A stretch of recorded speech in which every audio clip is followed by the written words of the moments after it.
Now to an Eyewitness News investigation into what's essentially becoming homeless encampments on wheels. So-called van lords are renting out RVs to people who are now using them as their permanent residence. In 2026, living in an RV could become illegal in more American cities than ever before. Not because homelessness was solved, but because laws, enforcement budgets, and court rulings quietly changed. This isn't a theory. It's already happening, and the countdown has started. The year 2026 represents a critical convergence point where multiple enforcement timelines collide simultaneously. City ordinances, state mandates, federal funding requirements, and enforcement budgets are aligning toward stricter vehicle habitation control across the nation. Since 2020, over 150 U.S. cities have rewritten or proposed updates to parking, camping, and vehicle use laws, with most taking full effect between 2025 and 2026. Federal compliance drives much of this change. Cities receiving infrastructure, housing, or transportation grants must demonstrate public safety and right-of-way access standards. RV encampments increasingly violate these requirements. When compliance deadlines arrive, enforcement inevitably follows. Insurance and liability concerns accelerate the shift. Municipal risk assessments now classify long-term vehicle habitation as significant legal exposure. As lawsuits over fires, sanitation failures, and emergency access multiply, cities respond by tightening regulations rather than expanding services or support. At state levels, legislatures are redefining what qualifies as habitable vehicles. Narrower definitions eliminate protections RV dwellers previously relied upon. Once these definitions change, enforcement becomes legally permissible even without alternative housing options available. By 2026, temporary tolerance policies expire in dozens of cities. What replaces them are permanent enforcement codes with dedicated funding. The turning point isn't ideological or political, it's purely administrative. When laws update, budgets lock in, and compliance deadlines hit, RV homelessness transitions from tolerated to prohibited. The shift represents the moment when municipal systems stop accommodating vehicle dwelling entirely. For years, cities faced legal limitations on aggressively enforcing homelessness laws. Recent court decisions across multiple jurisdictions fundamentally changed that landscape. Courts clarified that municipalities may regulate sleeping, camping, or residing in vehicles, provided laws are written neutrally and tied to public space use rather than housing status. This distinction proves critically important. Instead of banning homelessness directly, cities now regulate specific behaviors: overnight occupancy, cooking activities, waste dumping, or remaining parked beyond posted time limits. These regulations apply regardless of housing status, making enforcement legally defensible against constitutional challenges. By 2024, legal reviews revealed that cities issuing citations under parking or vehicle codes faced 40 to 50% fewer successful lawsuits than those enforcing blanket homelessness bans. Consequently, enforcement strategies shifted rather than softened. Cities simply reframed their approach. The numbers reflect this change dramatically. Cities that reclassified RV habitation under parking enforcement increased citations by 30 to 60% within 2 years, while legal challenges declined proportionally. This shift gives municipalities confidence to expand enforcement aggressively. By 2026, most major metropolitan areas will rely primarily on vehicle code enforcement rather than homelessness statutes, making RV living legally risky even without explicit bans on dwelling in vehicles. The legal system didn't outlaw RV living directly. Instead, it made vehicle dwelling enforceable indirectly through existing municipal codes. And that distinction fundamentally changes everything for hundreds of thousands of people living in RVs nationwide. Anti-camping ordinances were originally written to address tent encampments and sidewalk dwelling. Over time, municipalities systematically broadened these definitions without significant public attention or debate. Terms like sleeping, lodging, habitation, and overnight occupancy were quietly added to existing codes. Once definitions expanded, RVs automatically fell under identical categories as tents and makeshift shelters. If a vehicle is used for sleeping, cooking, or storing personal belongings overnight, it legally qualifies as a campsite under revised municipal codes. By 2023, comprehensive audits revealed that over 60% of major U.S. cities had adopted language broad enough to include RVs under anti-camping regulations. Many residents didn't realize this legal reclassification until enforcement actions began appearing in their neighborhoods. This legal framing allows cities to bypass previous shelter availability requirements entirely. Municipalities are no longer required to prove adequate shelter access if violations are classified as illegal camping rather than homelessness. The distinction removes a significant barrier to enforcement. The expansion proves subtle, yet profoundly powerful. It transforms everyday survival activities into legal violations. Cooking inside an RV, sleeping overnight in a parked vehicle, or remaining stationary too long becomes prohibited behavior rather than a housing crisis issue. By 2026, most enforcement actions will not mention homelessness at all. Citations and removal orders will be framed exclusively as camping violations, even when the campsite has wheels, an engine, and valid registration. This semantic shift eliminates legal protections that previously limited municipal enforcement authority against people living in RVs. Parking regulations represent the fastest and legally safest enforcement tool municipalities possess. They're administrative in nature, carry minimal legal risk, and operate through already funded departments. Since 2021, cities increasingly target parking code revisions rather than controversial homelessness policies that generate public debate. Common regulatory changes include reducing overnight parking hours from 8 to 4 hours, limiting consecutive stays to 24 to 72 hours, enforcing strict curb clearance requirements, and adding vehicle length caps of 20 to 24 feet. These rules don't explicitly mention RVs, but they affect them disproportionately compared to standard passenger vehicles. Municipal budget data reveals parking-related enforcement spending rising 20 to 40%, while homelessness service budgets stagnate or decline. Parking enforcement generates substantial revenue through citations and towing contracts, making it financially attractive to cash-strapped city governments. Public pressure accelerates these changes. Complaints from neighborhood residents, business associations, and tourism boards drive rapid policy updates. Parking laws can be rewritten and implemented within 3 to 6 months, while housing solutions require years of planning and funding. By tightening parking regulations now, cities prepare comprehensive enforcement infrastructure for 2026 without generating significant public controversy or legal challenges. Enforcement becomes routine administrative procedure rather than emergency-based response. Parking law reform represents how municipalities normalize RV removal, quietly, legally, and efficiently. The approach avoids political debates about homelessness while achieving identical outcomes through technical code enforcement that appears neutral on its surface but eliminates vehicle dwelling systematically. One of the most effective tools cities employ to restrict RV living involves vehicle size regulations. By redefining which vehicles may legally park on public streets, municipalities eliminate RVs without mentioning habitation whatsoever. The approach appears completely neutral while achieving targeted results. Common regulatory thresholds include 22 feet, 24 feet, or weight limits exceeding standard passenger vehicles by 1,000 to 2,000 pounds. Once adopted, these restrictions instantly make most RVs illegal to park overnight anywhere except specifically designated zones, which often don't exist. Between 2019 and 2024, cities implementing length-based restrictions documented RV presence dropping 50 to 70%. However, this wasn't because people found housing solutions. They were forced into constant movement or pushed completely out of the area into neighboring jurisdictions. These regulations prove extremely difficult to challenge legally.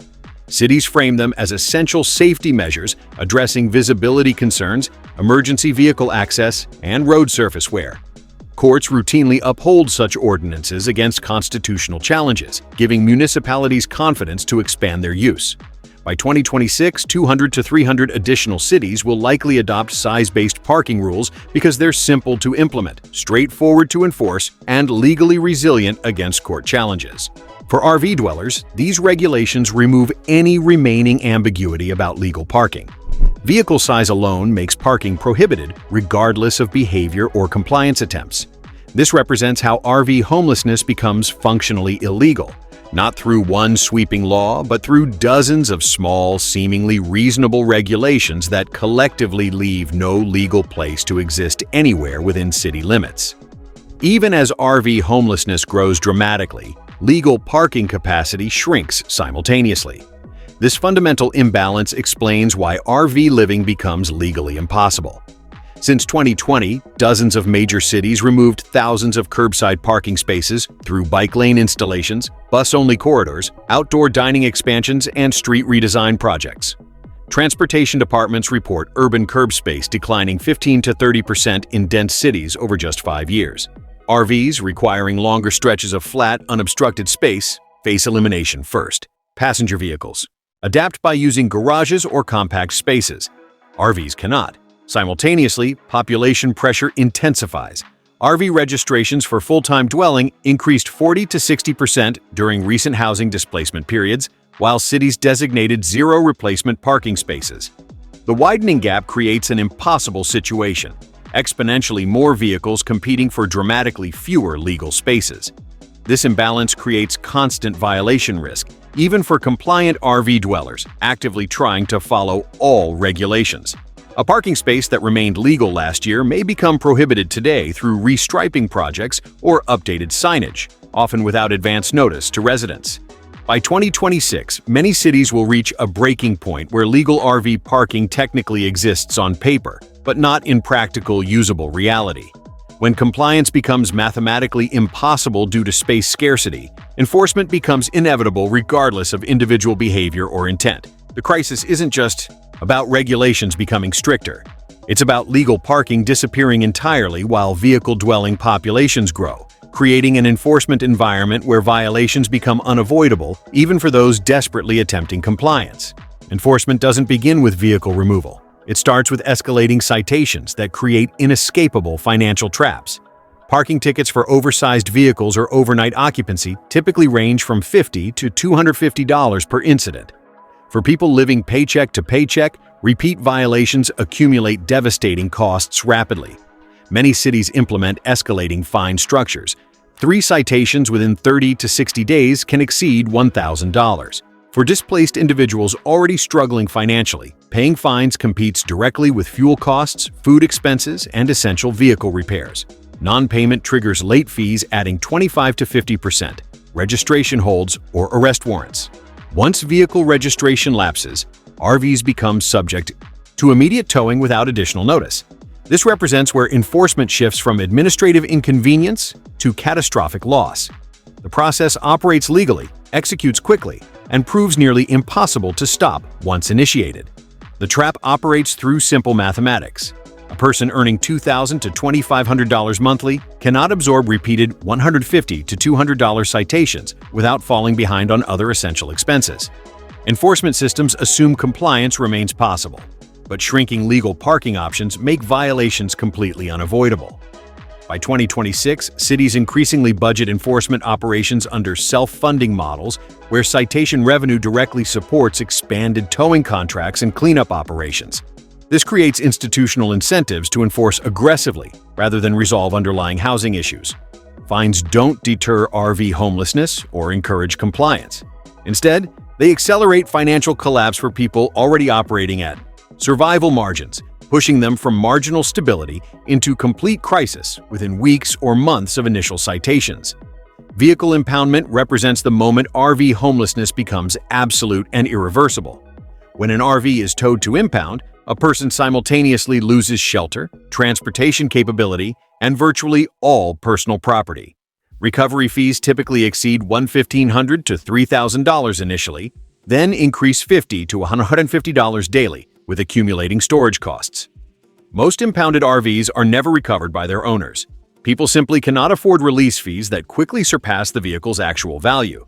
Vehicles get auctioned to salvage buyers or destroyed entirely. This process functionally mirrors formal eviction, but without tenant protections, mandatory notice periods, or legal defense opportunities. Cities increasingly deploy towing as their primary enforcement tool because it permanently resolves neighborhood visibility complaints. Once the vehicle disappears from that block, the immediate problem vanishes from community view, regardless of what happens to the displaced person afterward.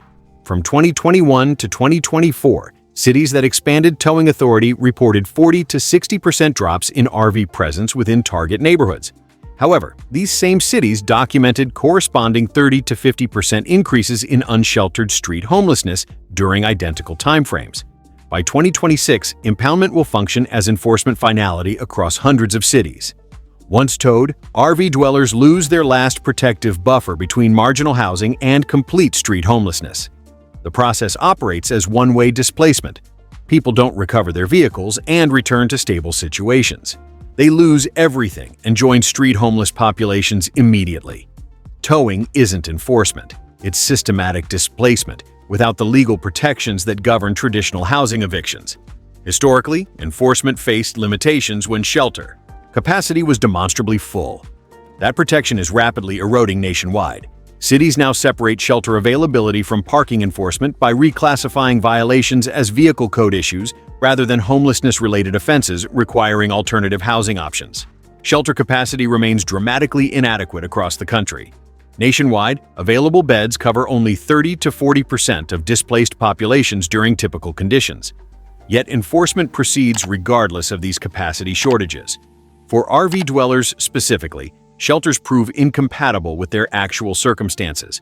Many facilities prohibit families from staying together, don't allow pets, or require surrendering personal possessions. Accepting shelter often means abandoning the RV entirely and losing essential employment access that depends on vehicle mobility. Legally, cities no longer need offering shelter availability before issuing parking citations or authorizing towing for vehicle code violations. This removes a major barrier that previously limited aggressive enforcement during winter months or crisis periods. By 2026, shelter scarcity will no longer slow or prevent RV enforcement actions across most major cities. The legal connection between shelter access and enforcement authority has been systematically severed through strategic code reclassification. Courts now routinely uphold enforcement even when shelter beds remain unavailable, provided the violations are framed as parking or vehicle code issues rather than criminalizing homelessness directly. This distinction allows cities to proceed with removal operations while avoiding constitutional challenges about cruel and unusual punishment. Shelter availability once protected RV dwellers from displacement. That protection has largely disappeared through administrative reclassification rather than increased shelter capacity. Beyond parking regulations, paperwork-based enforcement expands rapidly as cities coordinate with DMV databases, insurance verification systems, and code enforcement departments to identify non-compliant vehicles for immediate action. Expired registration, lapsed insurance coverage, failed emissions testing, or safety inspection violations trigger automatic citations or immediate vehicle removal. Many RV dwellers struggle maintaining compliance due to costs ranging from $500 to $1,500 annually, or mobility limitations preventing regular renewal. Insurance premiums for older RVs have risen 20 to 40% in recent years as carriers reassess risk profiles. Some insurers now refuse offering full-time dwelling coverage altogether. Without valid insurance, vehicles become illegal to operate or park on public streets, creating instant violation status. Registration renewal presents similar barriers. Fees for RVs typically run $200 to $600 annually depending on state and vehicle size. When combined with required insurance, emissions testing costing $50 to $100, and safety inspections adding another $100 to $200, total compliance costs exceed $1,000 to $2,000 yearly. Paperwork enforcement proves highly effective because it operates as binary determination. Either a vehicle maintains full compliance or it doesn't. There's no discretionary middle ground or grace period for financial hardship. By 2026, this enforcement layer will quietly eliminate tens of thousands of RVs from city streets without ever mentioning homelessness or displacement. Vehicles simply become illegal due to paperwork lapses, then face immediate towing. Administrative enforcement through documentation requirements achieves identical outcomes to explicit homelessness bans while appearing completely neutral and avoiding constitutional challenges entirely. Enforcement rarely affects populations equally or simultaneously. The first groups experiencing devastating impacts will be those least able to adapt. Seniors living on fixed incomes of $1,000 to $1,500 monthly, families with school-aged children, disabled individuals requiring medical equipment, and veterans managing chronic health conditions. Older RVs, typically 15 to 25 years old, are more likely failing safety inspections or emissions testing. Fixed retirement incomes cannot absorb sudden fines of $200 to $500 or insurance premium increases of 30 to 50%. Families cannot rotate parking locations endlessly without severely disrupting children's school attendance and parents' employment stability. These vulnerable groups also avoid traditional shelter systems due to legitimate safety concerns, health complications requiring privacy, or family separation policies that split parents from children. When enforcement escalates, they possess fewer fallback options than younger, single, able-bodied individuals. Data from cities that already implemented aggressive enforcement shows seniors and families displaced 6 to 12 months before broader populations experience similar impacts. By the time public attention focuses on the crisis, the most vulnerable have already been systematically removed. This pattern reveals how RV homelessness becomes functionally illegal in practice, not through simultaneous mass displacement, but by progressively removing the ability of the most fragile populations to remain legally present anywhere within city boundaries. Enforcement targets those least equipped to fight back legally, relocate quickly, or generate public sympathy through organized resistance. They disappear quietly before anyone notices the pattern developing systematically. RV parks are frequently suggested as obvious solutions, but basic mathematics make that completely impossible. The United States has approximately 16,000 RV parks total, with many being seasonal operations, privately owned facilities, or designed exclusively for short-term recreational use. Only 4,000 to 5,000 allow long-term residency at all. Capacity represents the fundamental problem. Even if every park opened gates to displaced people, available spaces couldn't accommodate 200,000 to 300,000 displaced RV dwellers nationwide. Vacancy rates in high-demand states like California, Oregon, and Washington sit near 0%, with waiting lists stretching 12 to 24 months. Cost creates another insurmountable barrier. Monthly rates that once averaged $400 to $600 now routinely exceed $1,000 to $2,500, often excluding electricity, costing $100 to $200, water, and sewer connections. For someone earning $15 to $20 hourly, that consumes 50 to 60% of gross income before taxes. Zoning regulations block expansion entirely. New RV park proposals face intense opposition from neighboring residents and planning boards.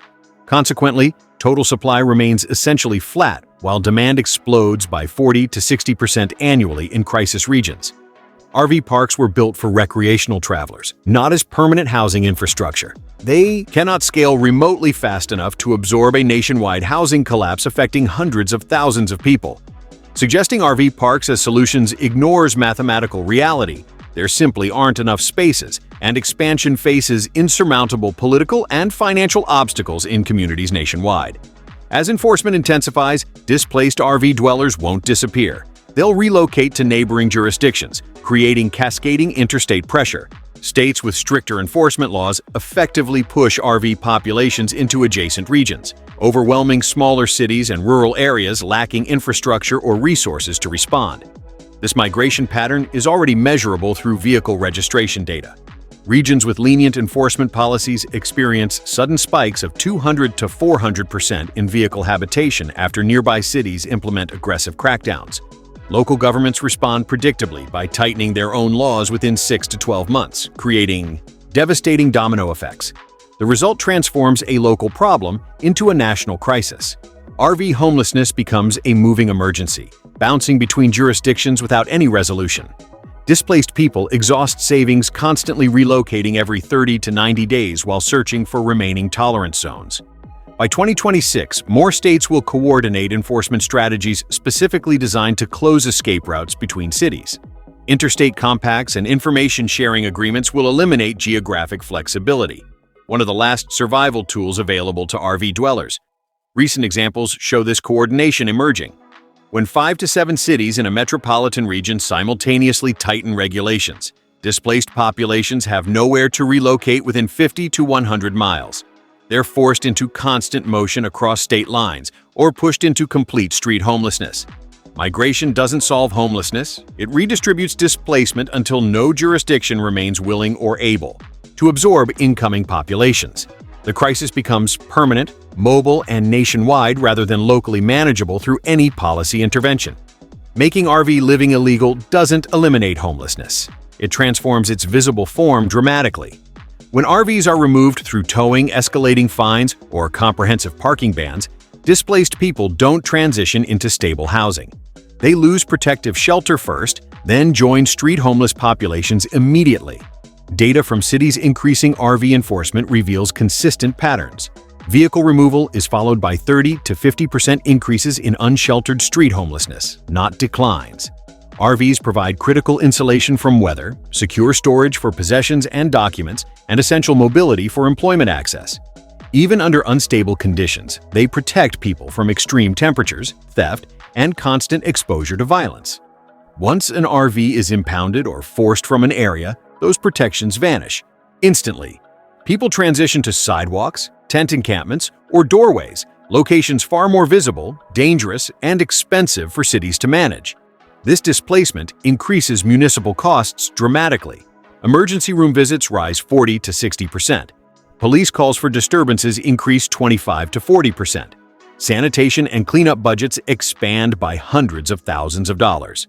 Cities spending $2,000 to $3,000 to tow one RV often spend $10,000 to $15,000 annually managing the resulting street homelessness. Ironically, enforcement aimed at cleaning up neighborhoods typically produces more visible homelessness. RV living functions as a critical buffer between housed life and street survival. Removing that buffer accelerates collapse into deeper crisis, rather than promoting stability or housing transitions. Criminalizing RV living doesn't solve anything. It removes the last protective layer before people hit the pavement completely. Homelessness caused by structural. Housing shortages cannot be solved through enforcement, because enforcement doesn't create housing units. The United States faces a deficit of 4 to 7 million affordable housing units, with construction timelines stretching 5 to 10 years behind accelerating demand.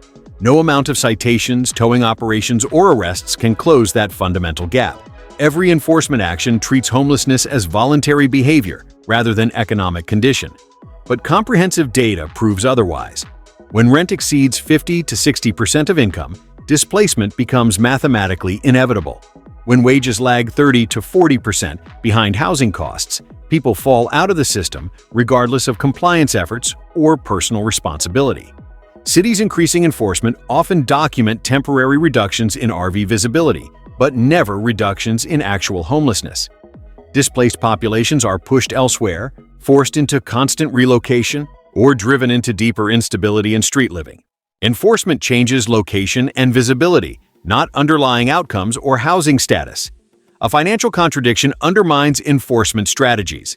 Cities spend $50 to $100 million annually on enforcement, towing contracts, and cleanup operations, while affordable housing development remains chronically underfunded at 10 to 20% of necessary investment levels. The cycle consumes massive resources without addressing root causes.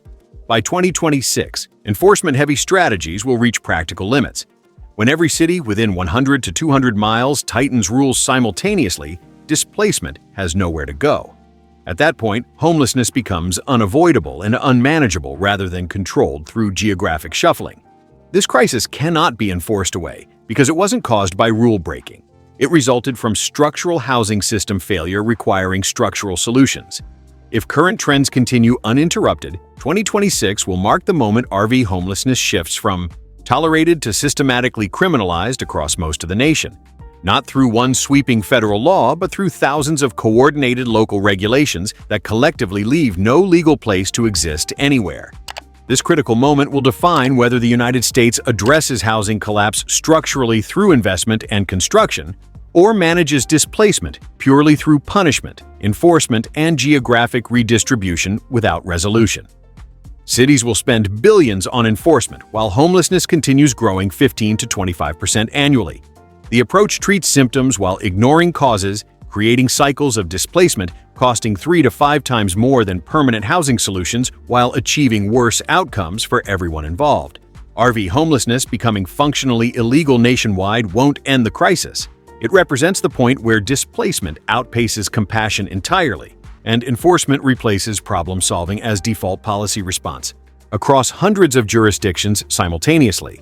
What emerges after 2026 depends entirely on whether housing gets rebuilt at scale or whether basic survival itself remains classified as continuous violation requiring constant punishment and removal. The choice isn't between enforcement and chaos. It's between addressing housing failure structurally or managing human displacement through increasingly expensive, ineffective punishment systems that solve nothing while costing exponentially more than building actual housing. 2026 represents decision time. Invest in solutions or institutionalize punishment as permanent policy response to housing system collapse affecting millions of Americans nationwide. It is an eye-opening snapshot of the housing crisis in the South Bay. A new report found that homelessness is rising, but not necessarily in the cities that you might expect. Homeless RV camping has been a problem in Eugene for years, and in an hour and a half, city leaders are going to host a public hearing. Living in an RV used to mean vacation. In 2026, it means survival. Teachers, nurses, families, retirees, all pushed into vehicles because housing failed them. This didn't happen overnight. It didn't happen by accident. It happened because the system found a cheaper replacement for housing. And you're looking at it. Throughout most of the 20th century, holding a full-time job mathematically meant you could afford housing. That fundamental equation has broken. By 2026, over 40% of renters in the United States are cost-burdened, spending more than 30% of their income on rent. Nearly 23% are severely cost-burdened, spending over half their income just on housing. Even households with two incomes are failing basic affordability tests. Median rent in many metro areas now exceeds $1,900 to $2,400 per month, while median wages have not kept at pace. From 2019 to 2025, rents rose roughly 35 to 40%. Nationwide, while wages rose closer to 18 to 20%. This gap is not a temporary spike. It is structural. When housing consumes most of your income, one disruption pushes you out. A medical bill, a layoff, a car repair. RVs enter the picture not as lifestyle choices, but as financial survival tools. A used RV costing $15,000 to $30,000 becomes cheaper than maintaining rent deposits, first and last month payments, and escalating renewals. Employment still exists. Housing access does not. The system now produces working, unhoused individuals, people with pay stubs, schedules, and taxes, but no lease. This is a fundamental shift. Labor participation no longer protects against housing loss, which historically defined the middle class. That social contract has collapsed. RVs did not replace housing by accident. They filled a legal vacuum. Most United States zoning codes strictly regulate permanent housing while leaving mobile dwellings ambiguously classified. RVs are often labeled temporary, recreational, or non-residential, allowing cities to tolerate them without formally approving housing expansion.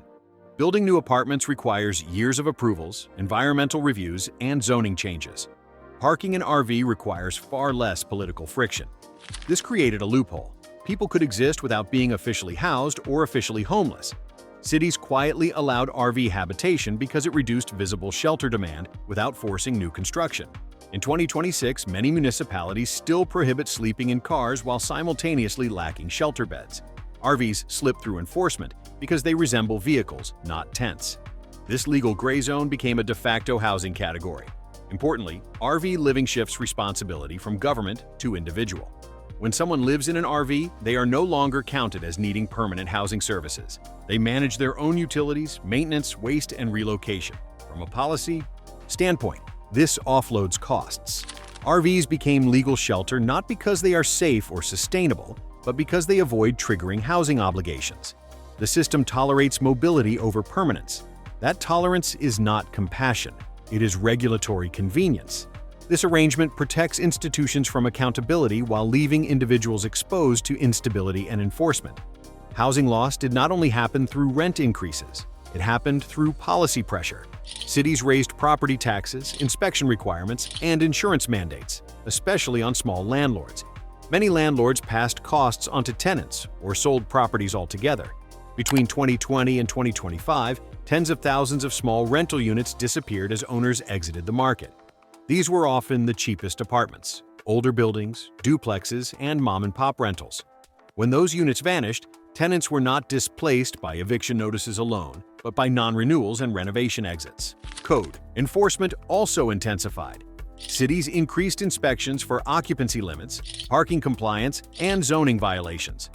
While framed as safety measures, enforcement disproportionately impacted lower-income renters living in shared or older units. At the same time, emergency protections expired. Eviction moratoriums ended, rental assistance dried up, and courts reopened. In many regions, eviction filings surged 30 to 50% above pre-2020 levels. The result was not mass homelessness camps. It was quiet displacement. Families moved into RVs, garages, storage lots, and vehicles to stay near work and schools.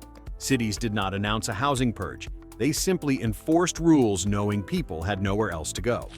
This displacement happened administratively, without headlines, making it easier to ignore while fundamentally reshaping who could access stable housing. This crisis is not accidental economics. It is incentive alignment. Housing became a yield-producing asset, not a living necessity. Institutional investors, private equity, and real estate investment trusts structured rent growth targets around returns, not affordability. Many large landlords now project 5 to 10% annual rent growth as part of investor guidance. That compounds rapidly. A $1,400 apartment becomes $2,100 in under a decade without corresponding wage growth. Wages, meanwhile, are constrained by labor market ceilings, automation pressure, and outsourcing. Even strong job markets cap wage growth far below housing inflation. This imbalance was not corrected. It was normalized. Local governments benefit from higher rents through increased property tax valuations. Banks benefit from higher loan balances. Investors benefit from appreciation. No dominant institution is rewarded for lowering rents. When wages fail the affordability test, people do not immediately become homeless. They downgrade shelter. RVs represent a controlled downgrade. Still private, still mobile, still functional. This is why the system allows it. RV living absorbs the pressure without forcing wage reform or housing reform. It is a pressure valve that protects the financial structure while shifting instability onto individuals. The arrangement sustains profits while externalizing human costs. That is not a market failure. That is how the system was designed to function when affordability conflicts with returns. Starter housing once bridged renters into stability. Small homes, modest apartments, low-cost units. That tier has been systematically erased. Zoning restrictions block small-lot homes and multi-unit builds in vast areas of United States cities. In many metro regions, over 70% of residential land is zoned for single-family housing only. That limits supply at the bottom. At the same time, construction costs soared. Builders prioritize luxury units because margins are higher and financing is easier. The result? New housing exists, but it is priced beyond median incomes.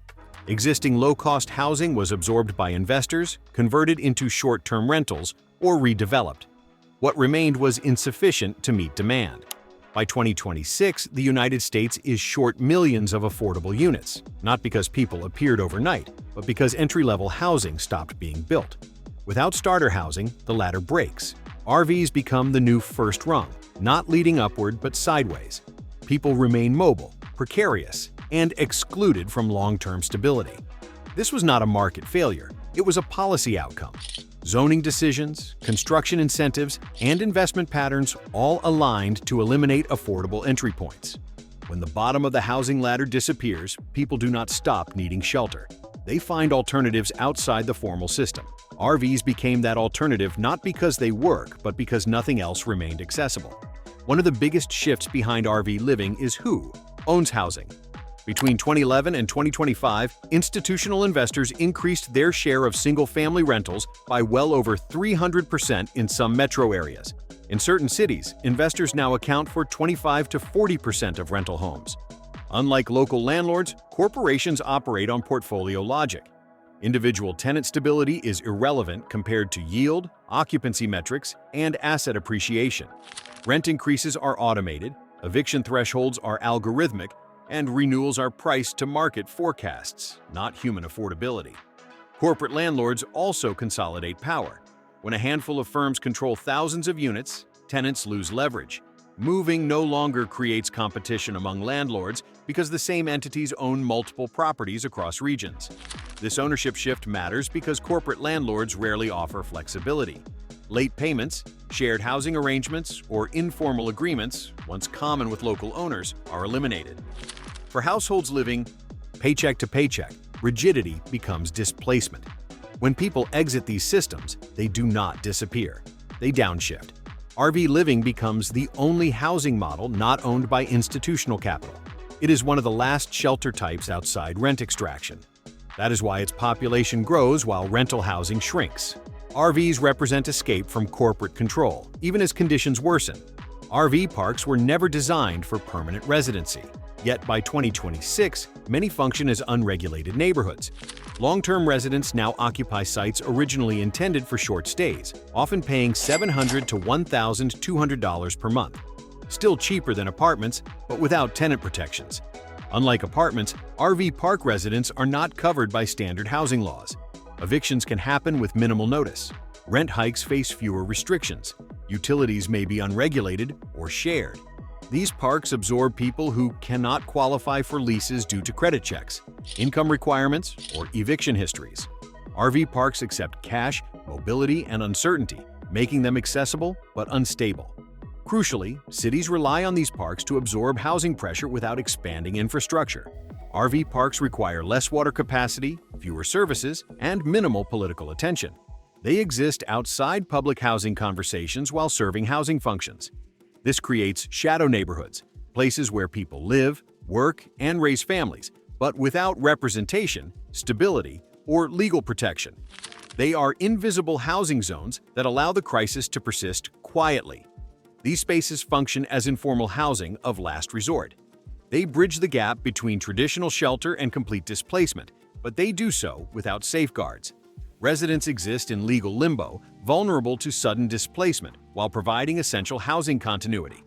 RV living reduces public responsibility. Permanent housing triggers demands for schools, roads, utilities, policing, and long-term planning. RV residents, by contrast, are transient by classification, even when they stay for years. Cities avoid expanding services because RV dwellers are not officially permanent. They pay fewer local taxes, require fewer registrations, and do not vote as a unified housing block. This makes them politically inexpensive residents. Additionally, RV displacement is easier. If enforcement tightens, cities can move people without court proceedings, relocation plans, or housing guarantees. Mobility becomes a feature, not a flaw, from an administrative standpoint. Some municipalities quietly zone RVs out of visibility while allowing them to exist elsewhere. This maintains appearances without solving root causes. In effect, RV living becomes outsourced housing policy. Cities manage optics, not stability. The system favors short-term management over long-term solutions. This arrangement suits municipal budgets. RV dwellers require minimal infrastructure. Investment while creating minimal political pressure. They remain outside formal housing counts, invisible in planning documents, and easy to relocate when visibility becomes problematic. The system treats their presence as temporary even when duration extends for years. This allows cities to avoid confronting housing shortages while maintaining the appearance of control. The cost savings are immediate. The human cost is deferred and dispersed. Traditional poverty metrics rely on addresses, leases, and utility records. RV living disrupts those metrics. People may be employed, insured, and functional, yet lack permanent shelter. This creates mobile poverty. Individuals who are economically active but structurally excluded. They move to avoid enforcement, chase jobs, or access utilities. This mobility fragments healthcare, education, and employment continuity. Children struggle with school enrollment. Adults face difficulties with mail, banking, and documentation. Medical care becomes episodic. None of this appears in standard homelessness counts. Mobile poverty is cheaper to ignore than traditional homelessness. It lacks visible camps and formal claims, but it produces long-term instability, stress, and downward mobility.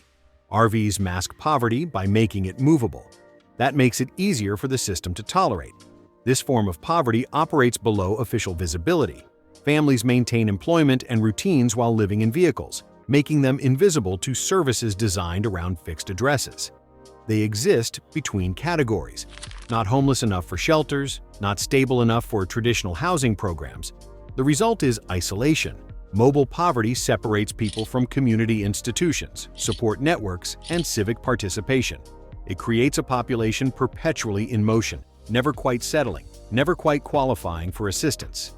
This invisibility is not accidental. It serves systems that prefer problems they do not have to count. When housing shortages worsened, policy responses shifted away from assistance toward control. Instead of building housing, cities expanded parking bans, time limits, and vehicle ordinances. Funding flowed into enforcement, tow trucks, citations, surveillance, and sweeps, rather than shelters or affordable construction. These measures do not solve housing loss. They simply relocate it. People cycle between zones, fines accumulate, and vehicles break down. Once an RV is impounded or disabled, individuals fall into deeper crisis. Enforcement accelerates collapse rather than preventing it. This approach treats RV living as a violation instead of a symptom. It criminalizes survival without offering alternatives. By 2026, enforcement became the default housing policy, not because it works, but because it avoids addressing structural failure. Enforcement is visible action that requires no long-term commitment. It generates activity without solving problems. Politicians can demonstrate responsiveness while avoiding the costs of actual housing creation. Law enforcement budgets expand while housing budgets stagnate. The human cost is escalating instability.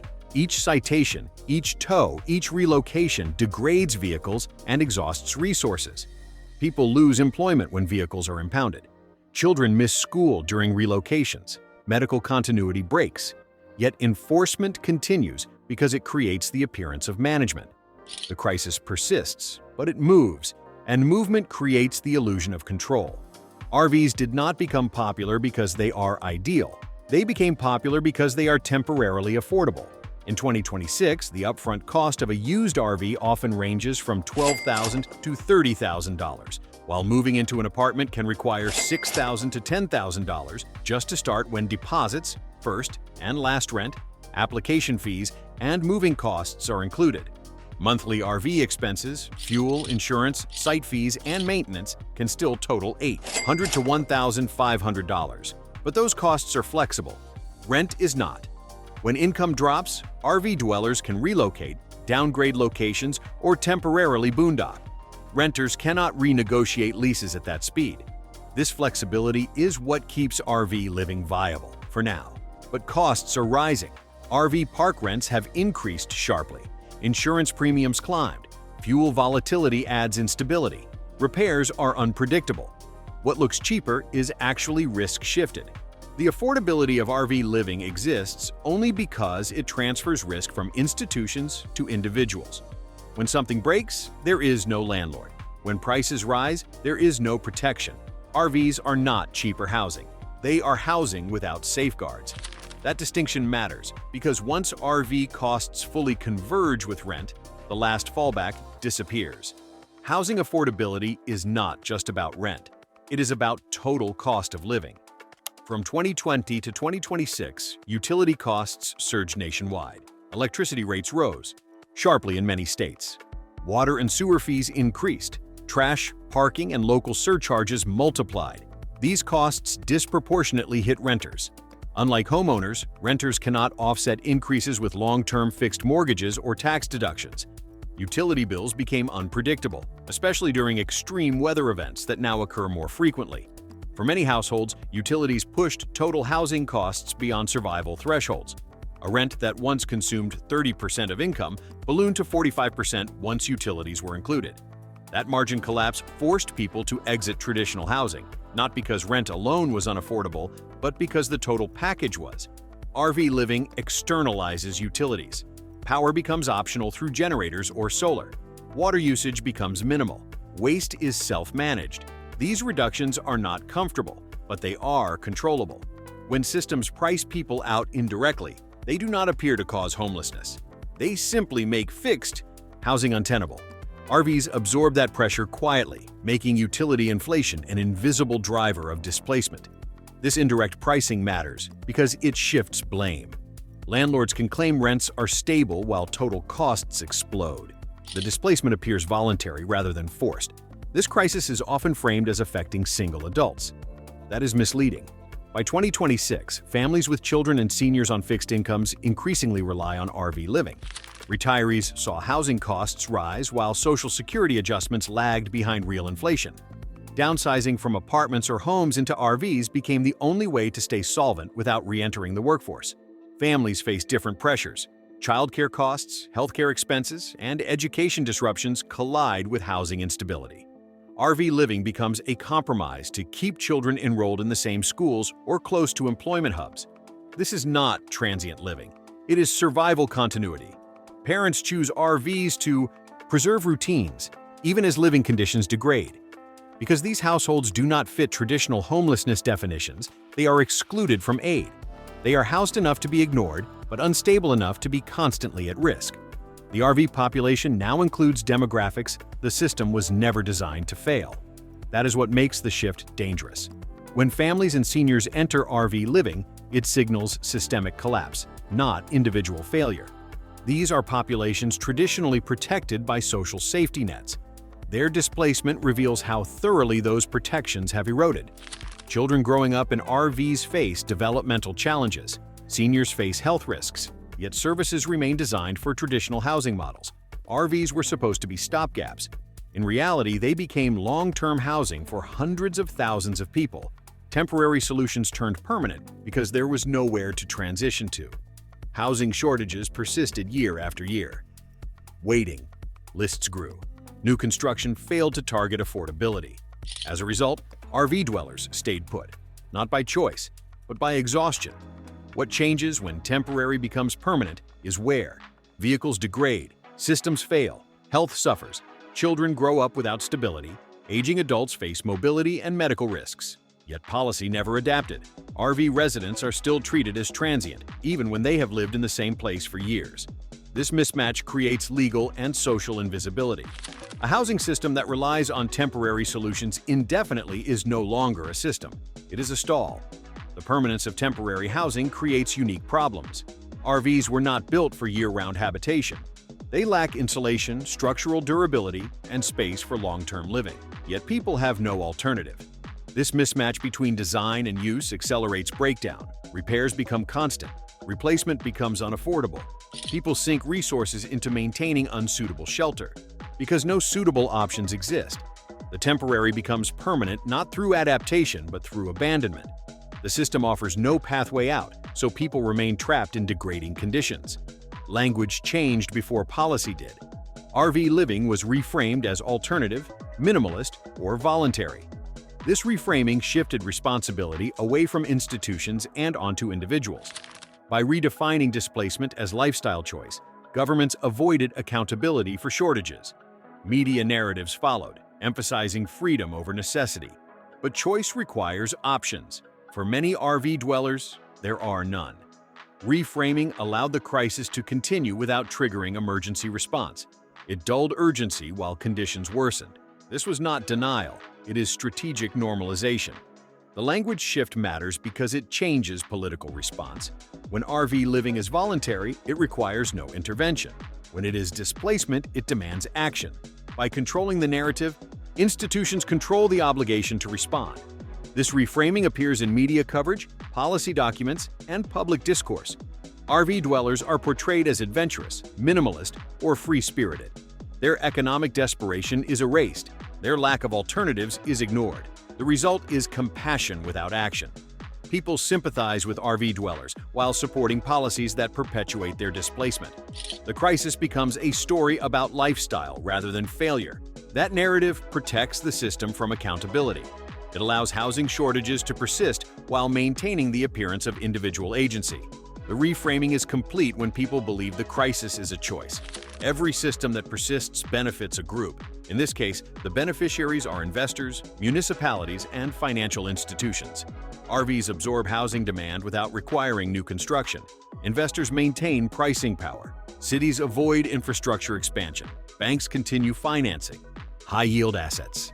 The cost is instability for workers, families, and retirees. RV living did not replace housing because it works. It replaced housing because it protects the system from reform. That is why this was not an accident. The beneficiaries are clear. Real estate investors profit from scarcity. Municipalities reduce service obligations. Financial institutions maintain asset values. Each group has incentive to preserve the current arrangement. RV dwellers, meanwhile, absorb all the risks. They manage their own infrastructure. They accept instability. They move when enforcement demands it. They exist outside the formal economy while supporting it through labor. This arrangement is sustainable only for those who profit. For those living in RVs, it is precarious and degrading. But the system does not require their comfort. It requires their compliance. As long as RV living absorbs displacement without triggering reform, it will continue. The crisis persists because it serves, institutional interests. Housing instability is not a failure of the system. It is the system functioning as designed. That is the truth no reframing can erase. When a country replaces housing with vehicles, the crisis is no longer hidden. It's normalized. In our next video, we break down what happens when new laws, enforcement, and rising costs collide, and why escaping RV homelessness is becoming harder every year. If this topic matters where you live, share your experience in the comments. And if you want clear, no-nonsense breakdowns of what's really happening, you'll probably want to stay with us.